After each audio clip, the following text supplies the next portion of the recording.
Bonjour, je m'appelle Laurent Lachaud, je suis ostéopathe depuis 2013, je suis chez Ostéo 77 depuis 2017. Je pratique le rugby au Rugby Club du Genevois et de la boxe anglaise au Boxing Club Genevois. Bonjour Laurent. Bonjour. Et merci beaucoup de nous accueillir aujourd'hui dans les locaux d'Ostéo 77. On est là aujourd'hui pour parler de la profession d'ostéopathe. Et quand je pense à l'ostéopathie, je pense à ça. Donc tu peux lancer la vidéo et nous dire si ça correspond à ton métier.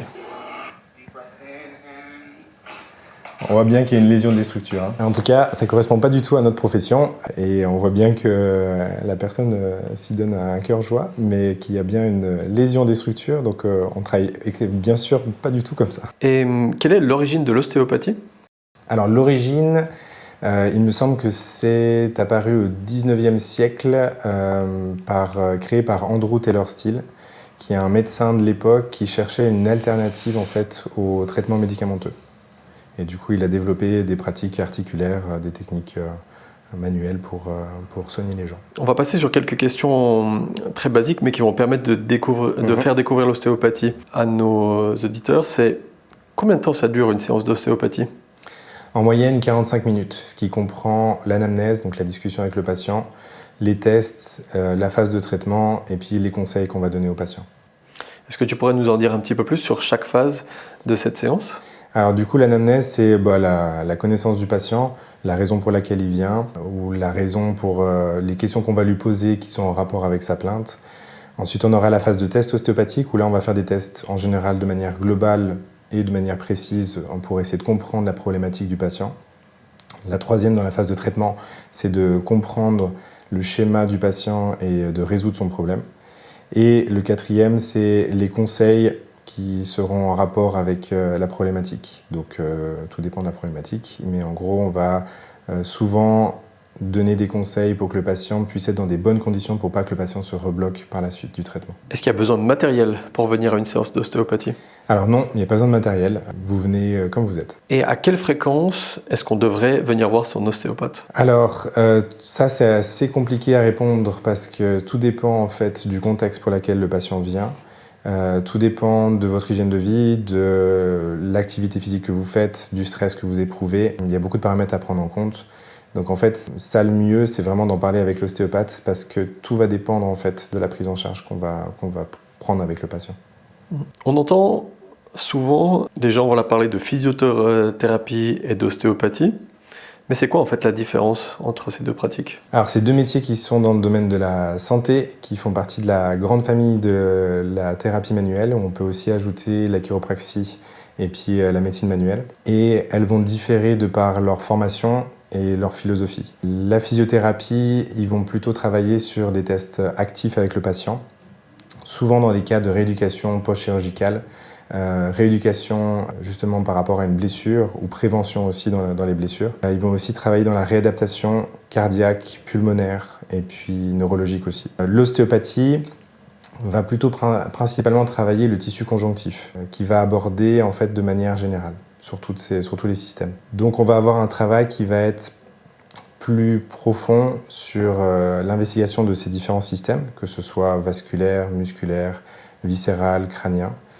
Et on va venir enlever des verrous en fait au niveau du corps pour redonner de la mobilité et la fonction qui est associée. Donc ça va être assez complémentaire au final, on va souvent être complémentaire avec la physiothérapie, on va souvent travailler ensemble. On va parler aussi de la vie des sportifs et notamment de cette partie de l'ostéopathie. Comment est-ce qu'on peut intégrer l'ostéopathie dans sa vie de sportif et dans sa préparation ? Pour un sportif, il y a deux manières. Il y a une consultation ostéopathique qui peut se faire avant une augmentation d'entraînement. Si par exemple on a un objectif de tournoi, de concours, de course, c'est bien de faire un point ostéo en fait au début, avant la mise en place de l'entraînement spécifique à ce tournoi. Et en deuxième intention, dans les 1 à 2 semaines en général, avant une compétition ou avant un tournoi, pour faire des ajustements mineurs. Mais cela est efficace si au préalable, on a déjà vu le patient dans sa préparation physique et son augmentation des performances à l'entraînement. Qui gagnerait à venir consulter un ostéopathe et à faire des séances d'ostéopathie? Tout le monde gagnerait à faire des séances d'ostéopathie à partir du moment où on en sent le besoin, que ce soit sur un besoin physique, une gêne, une douleur, ou que ce soit dans une recherche de performance ou d'efficacité au niveau des mouvements. Tout à l'heure, on parlait de comment est-ce qu'on se sent pendant la séance d'ostéopathie, mais comment est-ce qu'on se sent après une séance d'ostéopathie? Alors après une séance d'ostéopathie, il peut y avoir des effets secondaires, vu qu'on va créer pas mal de changements au niveau du corps.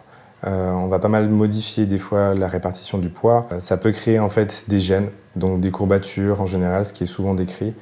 Ça peut être un déplacement de la douleur initiale qui se déplace sur une autre zone et tout ça va être temporaire. Ça peut durer entre 12 et 24 heures, mais normalement après cela, la douleur diminue et progressivement. Tout dépend bien sûr du cas de la douleur. Sur une douleur qui est plus importante, peut-être que ce sera un peu plus long sur ce délai-là. Mais globalement, sur 12 à 24 heures, on doit avoir une diminution en fait, des symptômes. Et au-delà des 24 heures, comment est-ce qu'on va se sentir? Au-delà des 24 heures, on va se sentir beaucoup plus mobile, on va se sentir plus léger en général au niveau des mouvements, au niveau de son corps, et on va surtout se sentir plus efficace et plus performant. Quelle est la différence entre traiter un patient traditionnel et traiter un sportif? Alors, le patient traditionnel, il va avoir comme objectif de traitement de soulager la plainte, soulager l'état de stress, promouvoir le bien-être. Chez un sportif, on va avoir ces éléments-là, mais on va aussi avoir beaucoup plus une recherche de performance, une recherche d'efficacité de mouvement, pour le rendre plus efficace en fait dans son sport. Donc on aura plus d'éléments qui vont nous permettre sur le retour du patient à pouvoir analyser en fait l'efficacité du traitement.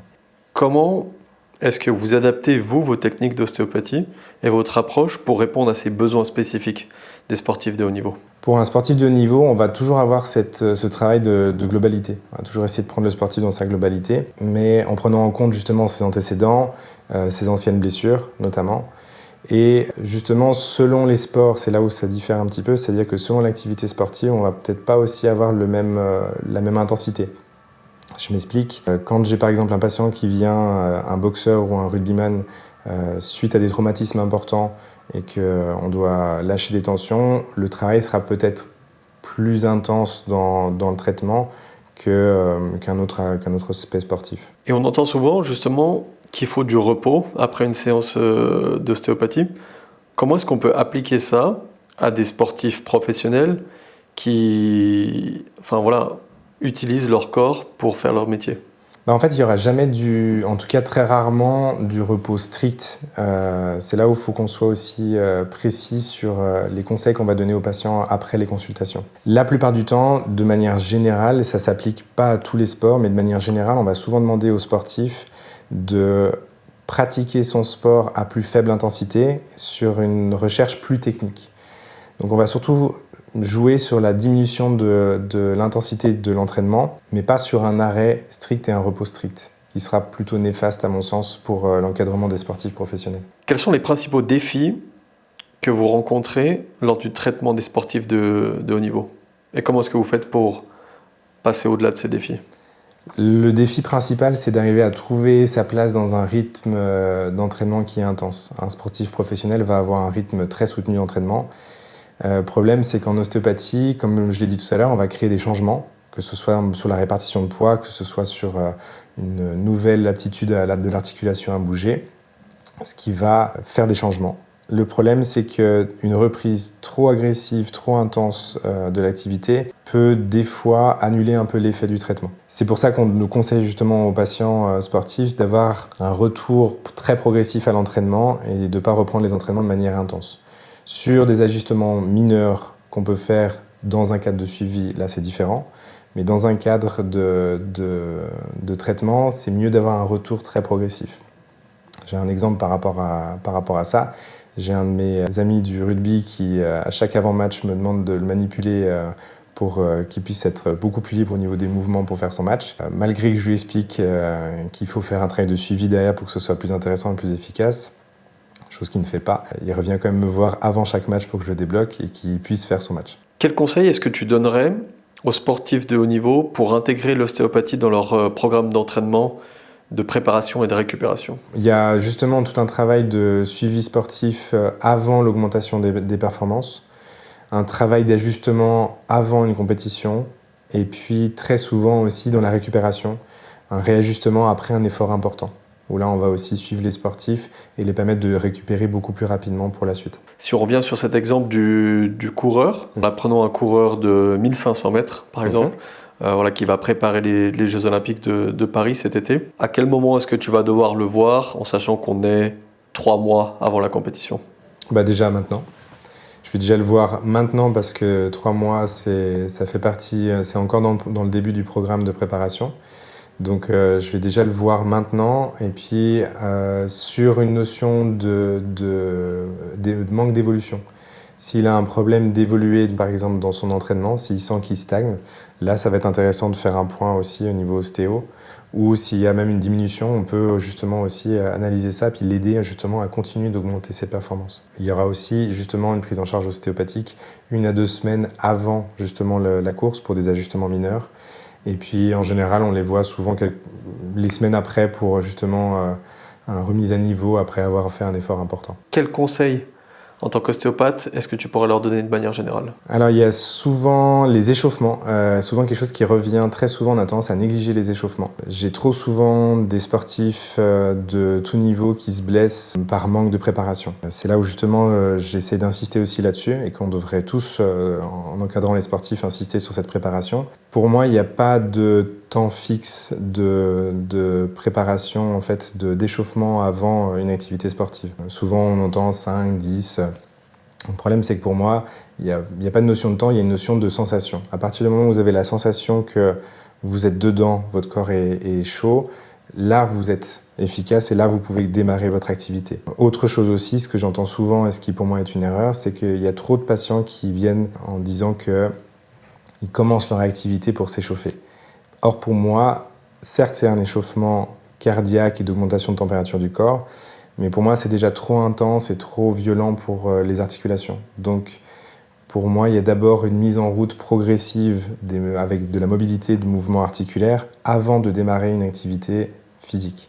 Donc, un exemple d'un cycliste qui dit pour me chauffer, je commence lentement. Pour moi, avant de monter sur le vélo, il y a déjà tout un travail de préparation articulaire, de mobilité à faire avant de monter sur le vélo. On a parlé de l'avant-séance de sport. Est-ce que tu aurais des conseils à donner pour l'après-séance de sport? Alors éviter surtout les étirements prolongés. Il y a de plus en plus d'études qui sont en train de parler de ça, mais en tout cas les dernières normes qu'on a eues en formation, c'était que justement les étirements, en tout cas avant et après justement activité sportive, ne doivent pas excéder 10 à 15 secondes. Si on doit faire une journée d'étirement spécifique, on fait une journée qui est dédiée à ça, mais on ne mélange pas ça avec une activité physique. Quel est le risque alors, là, selon ces études, de coupler une séance de sport avec des étirements prolongés? Du coup, il y aura une augmentation de la contrainte au niveau musculaire et ils ont relevé plus de cas en fait, de blessures type déchirure, claquage, tendinopathie. On a beaucoup parlé des sportifs. On va parler maintenant de toi, Laurent, et de ton métier d'ostéopathe. Comment est-ce que tu as décidé de devenir ostéo? Après avoir discuté avec un ami qui commençait les études d'ostéo, ma voisine de l'époque qui était en train de finir les études. Et quand j'ai commencé l'ostéopathie, en fait, j'avais qu'une vague idée de ce que c'était l'ostéopathie. Et maintenant que tu sais ce que c'est que l'ostéopathie, pourquoi est-ce que tu fais ce métier? Pour aider les gens, pour le contexte humain. C'est un métier que je trouve passionnant parce que on arrive à travailler avec nos mains pour soulager des patients sans outils, sans médication. Et je trouve que c'est une chance aujourd'hui de pouvoir travailler sur des patients avec nos mains. Quel est le cas d'ostéopathie qui t'a le plus marqué? Le cas d'ostéopathie qui m'a le plus marqué, c'est un monsieur de 91 ans qui venait me voir pour une problématique au niveau de la jambe parce que tous les jours, en fait, il faisait 10 km de course et qui, avec cette problématique, s'arrêtait à 9 et qui n'arrivait pas à faire ces 10 km par jour. Et après suivi, il a repris son rythme de ces 10 km de course par jour. C'était quoi alors le problème? Problématique au niveau du genou. Et en fait, il y avait toute une zone de compensation, de répartition de poids au niveau du bassin qui était mal équilibrée. Et en fait, en travaillant le genou, en travaillant l'équilibre au niveau du corps, il a pu retrouver ses fonctions et en fait, il a pu faire tous les jours ces 10 km de course. Et devenir presque éternel. Presque éternel, exactement. Qu'est-ce qui est le plus difficile dans ton métier? Le plus difficile, c'est d'arriver à répondre à toutes les demandes. Je pense que Ma vision des choses, c'est qu'en tant qu'ostéopathe, on essaye de prendre en charge le maximum de personnes, mais on a tellement de façons de travailler en ostéopathie que pour moi, c'est difficile de pouvoir répondre à une demande à 100%. Et que c'est ça qui est plus difficile, c'est d'accepter que des fois, un patient peut ne pas nous correspondre. C'est quoi le sujet tabou dans l'ostéopathie ? Il y en a plein. Sujet tabou dans l'ostéopathie, il y en a plein. Il y a les techniques crâniennes qui sont assez critiquées, il y a les techniques de l'axe crânio-sacré. C'est des techniques que pas tous les ostéopathes utilisent, mais qui ont un manque d'expertise, en tout cas un manque de reconnaissance, et qui du coup sont des sujets qui sont assez tabous d'en parler avec un corps médical, parce que c'est des techniques qui sont très fines, très profondes, et c'est pas encore des choses qui ont été scientifiquement prouvées. Maintenant, je vais te poser la question de savoir ce que tu aimes le plus dans ton métier. Aider les gens, soulager en fait justement des gens de leurs maux, la reconnaissance qu'on peut avoir avec ça. Justement, le fait de pouvoir suivre un sportif, de pouvoir l'aider à faire sa compétition, de pouvoir l'aider à faire son entraînement, d'aider un patient à pouvoir mieux se déplacer, à être plus à l'aise, à se sentir plus léger, ça c'est ma satisfaction, ça c'est mon plaisir. On a beaucoup parlé de sportifs et d'ostéopathie. Je te propose de terminer cette interview sur une note qui va combiner les deux. En quoi ton métier d'ostéopathe t'aide à être un meilleur sportif ? Dans la compréhension biomécanique du corps. J'aime beaucoup cette association d'apprendre à savoir comment chaque corps fonctionne et comment l'utiliser au mieux. Même en tant qu'ostéopathe, je fais aussi des erreurs et ça m'arrive aussi de me blesser. Mais cette compréhension de la physiologie du corps m'aide justement à essayer de rester le plus efficace dans mes activités sportives et en général à prévenir d'éventuelles blessures. On va te mettre dans une situation concrète pour terminer cette interview. Est-ce que tu peux te mettre dans la situation où tu es avec tes coéquipiers du rugby ? Ouais. Ils savent tous que tu es ostéopathe. Et il y en a plusieurs effectivement là, qui viennent te solliciter pour des traitements de dernière minute, même s'ils devraient faire des traitements sur la longue durée. Est-ce que tu peux nous parler, on va dire, justement de ton rôle dans l'équipe en tant qu'ostéopathe, mais aussi voilà, en tant que joueur avec tes coéquipiers juste avant les matchs? Alors, je suis pas mal sollicité justement avant match ou des fois après entraînement pour soigner les copains. Je trouve que ça a une part très importante dans l'équipe parce que ça permet justement de les rassurer dans certaines douleurs, certains maux qu'ils peuvent avoir. Ça peut leur permettre de garder de l'efficacité aussi sur une limitation de mouvement, sur une articulation, sur un dos. Ça les met plus en confiance et je trouve que ça leur donne plus d'efficacité sur le terrain après. Donc j'ai beaucoup de plaisir à accompagner mes collègues du rugby avant les matchs et de les suivre en fait toute l'année. Et je trouve qu'il y a une certaine diminution en fait des blessures dans l'équipe sur l'année et je trouve une efficacité sur le terrain, clairement. Quelle est ton idole sportive ? Antoine Dupont. Si tu pouvais poser une question à Antoine Dupont, qu'est-ce que tu lui demanderais ? Quelle est sa préparation mentale ? Parce que je trouve que c'est quelqu'un qui a l'air, en tout cas de ce que j'en vois, qui a l'air très serein, très posé et qui perd rarement son sang-froid. Merci Laurent. Merci.